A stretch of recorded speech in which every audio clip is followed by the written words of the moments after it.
अजीज दोस्तों, अस्सलाम वालेकुम, नमस्ते, सत श्री अकाल, जय जिनेंद्रा, गुड आफ्टरनून, हर हर महादेव।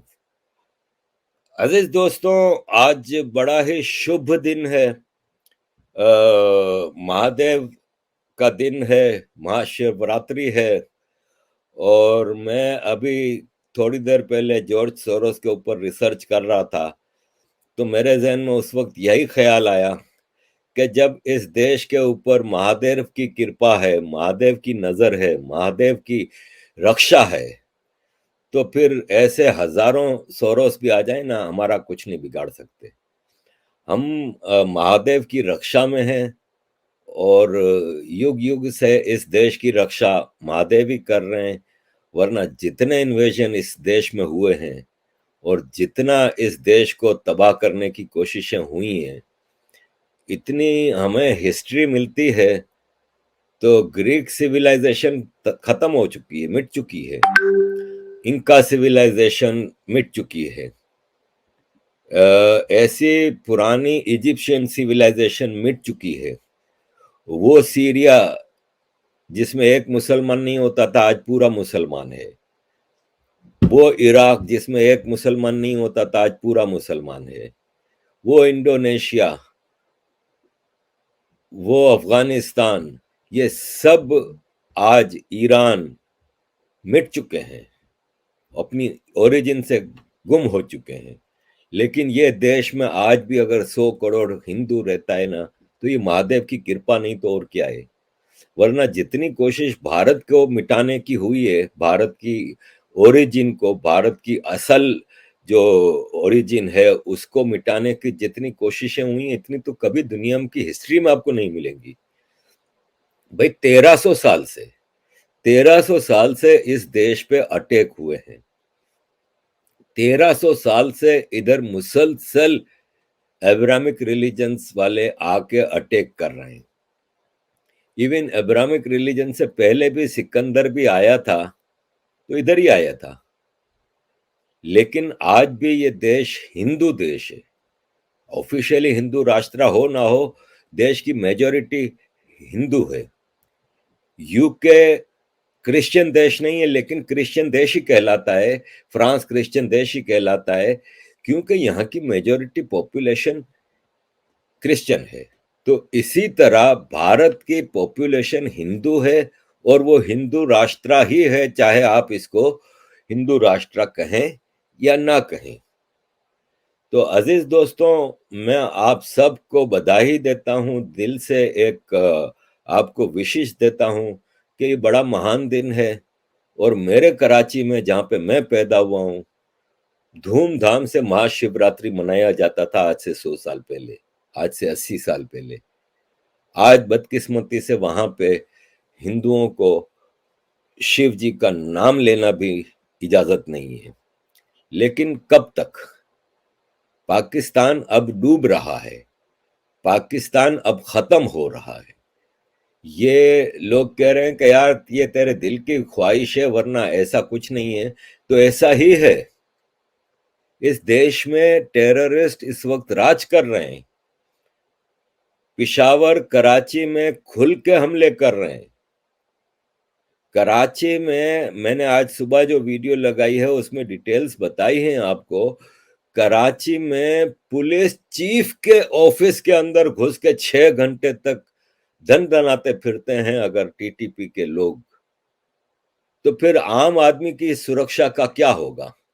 हमारे पीसीबी, पाकिस्तान क्रिकेट बोर्ड के चेयरमैन नजम सेठी कहते हैं कि देखें, पीएसएल कराची में सैटरडे को मैच करेगा, और हमारे को टीटीपी ने कहा है कि हम खाली पुलिस और फौज पे हमला करेंगे, पीएसएल मैचों पे हमला नहीं करेंगे। अबे तेरे मामे के पुत्र लगते हैं टीटीपी वाले, जो तू कह रहा है कि जी हम पे हमला नहीं करेंगे। ये तुम किस हिसाब में कह रहे हो? क्या वो तुम्हें इजाजत लेके कह रहे हैं कि हम यहाँ पे हमला करेंगे और वहां पे नहीं करेंगे? भाई टीटीपी इस वक्त पाकिस्तान के स्ट्रेटेजिक एसेट्स पे हमला कर रही है। तुम पीएसएल मैच करवा रहे हो, PSL is the best target for TTP. अब ये भाई साहब कह रहा है कि हमसे हमारी बात हो चुकी है, और टीटीपी ने कहा है कि हम पाकिस्तान सुपर लीग पे हमला नहीं करेंगे, लेकिन क्या आप समझते हैं कि टीटीपी हमला नहीं करेगा? वो मस्जिद पे हमला कर सकते हैं, वो पुलिस स्टेशन पे हमला कर सकते हैं, वो बाजारों में हमला कर सकते हैं, तो वो पीएसएल वाले क्या इसके रिश्तेदार हैं? तो अजीज दोस्तों, दनदनाते फिर रहे हैं टेररिस्ट इस वक्त पाकिस्तान में। लास्ट वीक इस्लामाबाद, लाहौर और पंजाब के दूसरे शहरों पे हमले हुए, 4 टीटीपी के लोग मारे गए, 11 गिरफ्तार हुए और उनसे बेशुमार असलहा मिला है, suicide jackets, rocket launchers, grenades, Punjab के शहरों में, कराची में, पिशावर में, हर जगह तो ये पहुंच गए। तो फिर पाकिस्तान कैसे बचेगा? दरअसल क्या है कि ये जो टेररिस्ट है ना, ये पाकिस्तान आर्मी की प्रोडक्ट्स हैं, और पाकिस्तान के आईएसआई के चीफ अक्सर अपनी प्राइवेट मीटिंगों में कहते थे कि ये हमारा जिन है, जब मर्जी आती है हम जिन को बोतल के अंदर बंद कर देते हैं, जब मर्जी आती है जिन को बोतल से निकाल लेते हैं। तो ये जो टेररिस्ट हैं ये हमारा जिन है। अब मसला ये हुआ है कि वो जिन बोतल से इन्होंने निकाला तो है, अब वो अंदर नहीं जा रहा, अब वो जिन बोतल के अंदर जाने को तैयार नहीं है, और इस वक्त वो बोतल से निकल के पूरे पाकिस्तान को डरा रहा है। ये जो जिन है जो बोतल के अंदर, ये एक्चुअली अफगानिस्तान और भारत के लिए इन्होंने तैयार किया था, लेकिन जो दूसरों के लिए खड्डा खोदता है ना, वो उसी में गिरता है। तो आज ये टेररिस्ट जो हैं, जो पाकिस्तान ने भारत और अफगानिस्तान के लिए तैयार किए थे, ये अब पाकिस्तान को खा रहे हैं। मजे की बात ये देखें कि पाकिस्तान ने आज कहा है कि ये जो टीटीपी है इसको भारत की रो चला रही है। अबे क्रिएट तुमने किया है, नर्चर तुमने किया है। अफगानिस्तान में जेलों में बंद थे तो 14 अगस्त 2021 में जब तालिबान ने टेक ओवर किया तो फैज हमीद खुद चल के गया था उधर, आईएसआई का उस वक्त का चीफ, और उनको उन जेलों से रहा करवाया था। फिर उनको टास्क दिए थे, क्योंकि ये इमरान खान के लोग हैं, उस वक्त इमरान खान की सरकार थी, इमरान खान की ये मिलिटेंट विंग है। जैसे पॉलिटिकल पार्टीज के पाकिस्तान में मिलिटेंट विंग्स होते हैं, पीपल्स पार्टी का मिलिटेंट विंग अल जुल्फिकार है, जिसने जियाउल हक के जमाने में ट्रेन की पटरियां उखाड़ी थी, कराची में ऑयल रिफाइनरी पे रॉकेटों से हमला किया था, हवाई जहाज अगवा किया था सलाम टीपू ने 81 में, शायद पूरा हवाई जहाज अगवा करके शायद सीरिया लेके गए थे या कहां लेके गए थे। पीपल्स पार्टी का मिलिटेंट विंग है। इसी तरह पीटीआई का मिलिटेंट विंग है ये टीटीपी। तो इमरान खान ने सोचा कि मैं इनको निकालूंगा, और इमरान खान के पहले नवाज शरीफ का जो दौर था उसमें आईएसआई ने एक और मिलिटेंट विंग बनाया था, लब्बैक, तहरीक लब्बैक पाकिस्तान, टीएलपी। वो नवाज शरीफ के खिलाफ खूब यूज किया था। इमरान खान ने उसको यूज करने की कोशिश की तो वो इमरान खान के कंट्रोल में नहीं आया। तो इमरान खान अपने टीटीपी को, जिसको अफगानिस्तान में अशरफ गनी सरकार ने पकड़ के रखा हुआ था, उसको आजाद करा के उसने सोचा मैं अपने मकसद के लिए यूज करूंगा, और कर रहा है। जब तक केपीके में इमरान खान की सरकार थी, ये लास्ट नवंबर तक कहां टीटीपी कुछ कर रही थी। लेकिन इसके बाद जैसे ही केपीके में पीटीआई की सरकार खत्म हुई, अब वो गवर्नमेंट पे प्रेशर डालने के लिए, गवर्नमेंट को नुकसान पहुंचाने के लिए पीटीआई यूज कर रही है। और आईएसआई का वो गैंग जो पीटीआई के साथ मिला हुआ है, वो इसको यूज कर रहे हैं। तो अजीज दोस्तों, ये सिचुएशन है। इकोनॉमिक के ऊपर मैं पूरी एक वीडियो बनाने वाला हूं आज शाम को। इकोनॉमी तो आपको पता है तबाह हो गई है। पहले मैं कहता था कि पाकिस्तान डिफॉल्ट हो गया है, कई इकोनॉमिस्ट कहते थे। आज सुबह पाकिस्तान के डिफेंस मिनिस्टर ख्वाजा आसिफ ने ये कहा है, एक दिवालिया मुल्क के रहने वाले हैं। आपने सुना होगा डिफॉल्ट हो रहा है या दिवालिया हो रहा है या मेल्टडाउन हो रहा है, वो हो चुका हुआ है जो। तो ये सिचुएशन है पाकिस्तान की, जिसका डिफेंस मिनिस्टर कह रहा है ओपनली कि डिफॉल्ट हो रहा है, डिफॉल्ट हो चुका है। अरे डिफॉल्ट हो चुका है, वो साफ अल्फाज में कह रहा है। और ये जब आपका डिफेंस मिनिस्टर कह रहा है तो बात क्या रह जाती है? इकोनॉमी टोटली तबाह है, पूरा पाकिस्तान इस वक्त डिफॉल्ट हो चुका है। लोगों के पास आटा नहीं है, लोगों के पास खाने को कुछ नहीं है। एलिट क्लास की अय्याशी अपनी जगह कायम है। तो अजीज दोस्तों, पाकिस्तान अपनी मौत आप मर रहा है, पाकिस्तान अपने लॉजिकल कंक्लूजन की तरफ आप जा रहा है। पाकिस्तान की क्रेडिट रेटिंग सी माइनस हो गई है। सी माइनस है ना, वो लास्ट स्टेज होती है। वो जब कहते हैं ना कि डॉक्टर के भाई अब इसको दवा की नहीं दुआ की जरूरत है, तो ये दुआ के ऊपर आ चुका है। Last stage of credit rating जो होती है ना, इसका मतलब ये होता है कि आपको कोई लोन नहीं देगा, आपको कोई एक पैसे की क्रेडिट नहीं देगा। एक मिसाल है कि हम दुनिया भर का एक रूल है कि कोई सामान आप मंगवाते हैं अमेरिका की किसी कंपनी से या रशिया से या चाइना से, तो वो कंपनी क्रेडिट रेटिंग देखती है। तो क्रेडिट रेटिंग वो हो चुकी है कि अब आपको कोई $1 का भी सामान एलसी पे नहीं देगा। ये पाकिस्तान की लेटेस्ट क्रेडिट रेटिंग है। पाकिस्तान की इकोनॉमी तबाह है। पाकिस्तान की पोजीशन ये है कि हम दुनिया में एक मजाक बन के रह गए।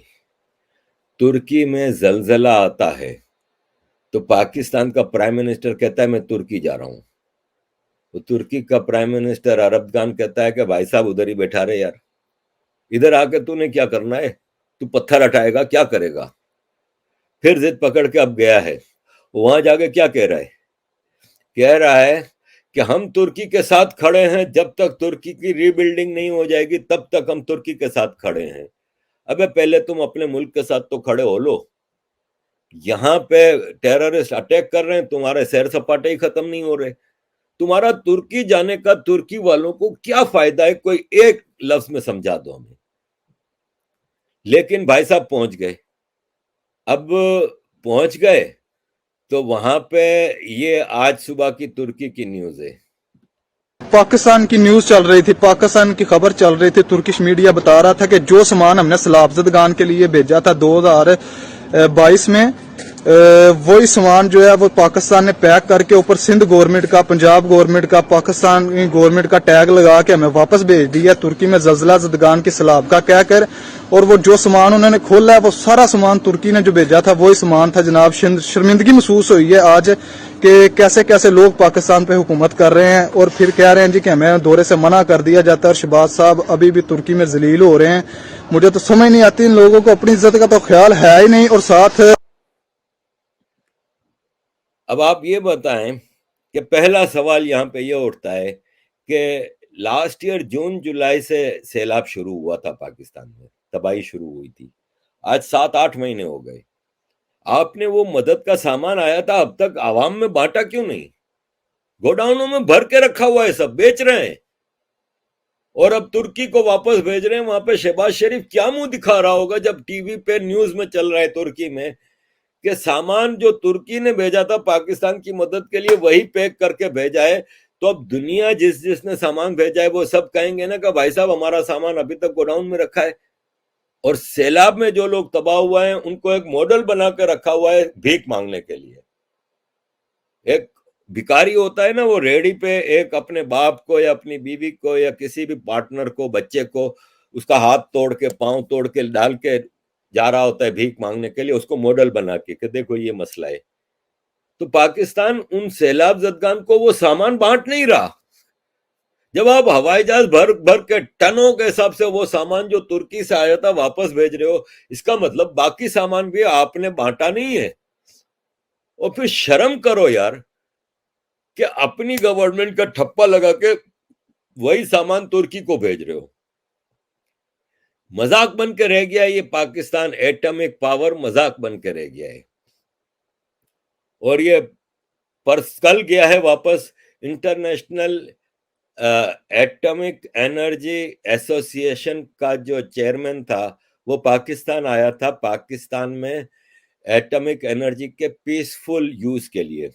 कि एनर्जी सेक्टर में, एग्रीकल्चर सेक्टर में किस तरह एटॉमिक एनर्जी को यूज किया जाता है। एक्चुअली ये एटॉमिक एनर्जी को अगर पीसफुल तरीकों से यूज किया जाए तो उसके बड़े फायदे हैं। यूरोप के तकरीबन सारे मुल्कों के पास एटॉमिक एनर्जी है, लेकिन बम खाली फ्रांस और इंग्लैंड ने बनाया। बाकी सब, बेल्जियम में मेरा ख्याल है 17 एटमी रिएक्टर हैं। इलेक्ट्रिसिटी और कई चीजें वहां से यूज होती हैं एटॉमिक एनर्जी से। तो भाई साहब, पाकिस्तान क्यों यूज नहीं कर सकता ये सब? लेकिन नहीं, बम बनाएंगे हम, बम को चाटोगे अब। और सबसे बड़ी बात यह है कि अंदर खाने की खबर यह थी कि ये जो एटॉमिक एनर्जी का चीफ आया था वो एक्चुअली पाकिस्तान के एटॉमिक बम को देखने आया था अमेरिकी सरकार की तरफ से कि ये कहाँ किस स्टेज पे हैं और इसका कंट्रोल कैसा है और ये सब, और इसको खत्म करने की डिस्कशन करने के लिए। और इसने जितने भी पाकिस्तान में बैठ के स्टेटमेंट दिए हैं ना, उसमें वही एक बात दोहरा रहा है कि पाकिस्तान के एटॉमिक रिसोर्सेज बहुत सिक्योर्ड हैं, इसकी सुरक्षा बहुत अच्छी है और किसी किस्म का उसका खतरा नहीं है, ये है वो है। भाई साहब, जब तुम आ रहे थे और तुमने जो एजेंडा बताया था कि मैं तो पीसफुल यूज के लिए आ रहा हूं, तो तुम बम देखने के लिए क्यों गए थे? तुम बम की सारी रिसर्च क्यों कर रहे थे? तो समझ में आ जाती है कि तुम्हारा असल मकसद था यहाँ पे ये देखने के लिए कि बम किस स्टेज पे। तो अजीज दोस्तों, पाकिस्तान के हवाले से और भी मेरे पास काफी चीजें हैं, आगे सवाल जवाब में हम इसको उठाएंगे। थोड़ा मैं बता दूं, जॉर्ज सोरोस के ऊपर मैंने एक पूरी वीडियो बनाई है रिसर्च करके, और ये है कि वो आपको कल सुबह में लगाऊंगा इंडिया टाइम 12 बजे, तो देखिएगा। उस पर मैंने डिटेल में सारी बात की है। और जंग के हवाले से जो रशिया यूक्रेन वार चल रही है उसके हवाले से काफ़ी चीज़ें डेवलप हो रही हैं। और फ्रांस ने कल कहा है, मैक्रों ने, कि हम एक लंबी जंग के लिए तैयारी कर चुके हैं। जर्मनी ने भी कल कहा है कि हमें नज़र आ रहा है कि एक लंबी जंग है जिसकी हम तैयारी कर चुके हैं। मसला ये है कि यूरोप को अमेरिका ने इस जंग में गले गले तक फंसा दिया है। एक मेला लगा हुआ था, इसमें एक कुआं था, उसमें एक शेर था, और ऐलान हो रहा था कि जो भी इस कुएं में छलांग लगाएगा और वापस जिंदा बाहर आ जाएगा तो उसको 1 लाख रुपया दिया जाएगा। अब कौन जाएगा? कोई नहीं जा रहा था, तो ऐसे में एक आदमी कूद पड़ा, और फिर जब वो जैसे तैसे करके बाहर आया तो उसको फौरन रिपोर्टर गए कि आप इतने बहादुर, आप उसमें गए कैसे? तो उसने कहा, पहले तो मैं उसको ढूंढ रहा हूं जिसने मुझे धक्का दिया था अंदर। तो यही यूरोप का हाल है कि अमेरिका ने यूरोप को इस जंग में धकेल दिया है।